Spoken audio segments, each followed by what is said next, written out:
Bangladesh DAB কর্তৃক আয়োজিত শহীদ রাষ্ট্রপতি জিয়াউর রহমান বীর উত্তমের 89তম জন্মবার্ষিকী উপলক্ষে আয়োজিত আজকের এই আলোচনা সভা এবং দোয়া মাহফিলের সম্মানিত সভাপতি ডিএবির প্রতিষ্ঠাতা সভাপতি প্রকৌশলী মোহাম্মদ হানিফ, প্রধান অতিথি হিসেবে উপস্থিত আছেন বাংলাদেশের গণতান্ত্রিক আন্দোলনের অন্যতম বীর সেনানী রাকসুর সাবেক ভিপি, বাংলাদেশ জাতীয়তাবাদী দল বিএনপির জাতীয় নির্বাহী কমিটির সিনিয়র যুগ্ম মহাসচিব মৃত্যুঞ্জয়ী জননেতা অ্যাডভোকেট রুহুল কবির রিজভী আহমেদ। উপস্থিত আছেন বিএনপি চেয়ারপারসনের উপদেষ্টা কাউন্সিলের সদস্য জনাব হাবিবুর রহমান হাবিব, পেশাজীবী নেতা সাংস্কৃতিক জোটের রফিকুল ইসলাম, চিকিৎসক নেতা জাহিদুল কবির, আমিরুল ইসলাম পলাশ সহ উপস্থিত নেতৃবৃন্দ, আমি আমার সংক্ষিপ্ত বক্তব্যের শুরুতেই বিগত 1.5 যুগ যাবৎ বাংলাদেশে ফ্যাসিবাদ বিরোধী আন্দোলনে, ফ্যাসিস্ট শেখ হাসিনার পতনের আন্দোলনে যারা আত্মাহুতি দিয়েছেন তাদের সকলের আত্মার মাগফিরাত কামনা করছি এবং আহতদের প্রতি সশ্রদ্ধ সমবেদনা জ্ঞাপন করে আমি আমার সংক্ষিপ্ত বক্তব্য শুরু করছি। আজকে যে মহাপুরুষের জন্মবার্ষিকী উপলক্ষে আলোচনা সভা,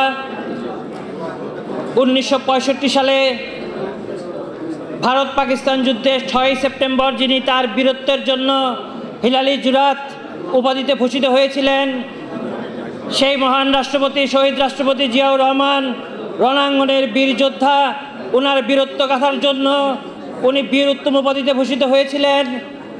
যে মহামানব বাংলাদেশের রাজনীতির ইতিহাসে একটি নতুন দিগন্তের সূচনা করেছিলেন, বহুদলীয় গণতন্ত্রের প্রবক্তা হিসাবে যিনি আজ আমাদের মাঝে পরিচিত, আজকে ওনার জন্মবার্ষিকীতে অত্যন্ত গভীর শ্রদ্ধার সাথে তার স্মরণ করছি।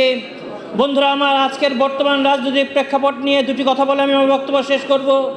সেদিন পত্রিকায় দেখলাম গাজীপুরের সাফারি পার্ক থেকে একটি নীলগাই হারিয়ে গেছে। পত্রিকায় আপনারা ইতিমধ্যে জেনেছেন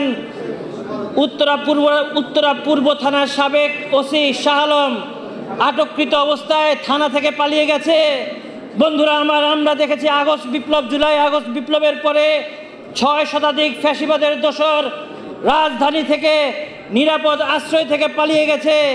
আজকে আমার প্রশ্ন, আমাদের প্রশ্ন, সকলের প্রশ্ন, আমাদের আগামী দিনের গণতন্ত্র, ভোট এবং ভাতের অধিকার যাতে এভাবে পালিয়ে যেতে না পারে, সেজন্য আমাদের বিএনপির ভারপ্রাপ্ত চেয়ারম্যান জননেতা জনাব তারেক রহমান, দেশনায়ক তারেক রহমান যে আহ্বান রেখেছেন, আমাদের সকলকে সচেষ্ট থাকতে হবে, আমাদের সকলকে সতর্ক থাকতে হবে।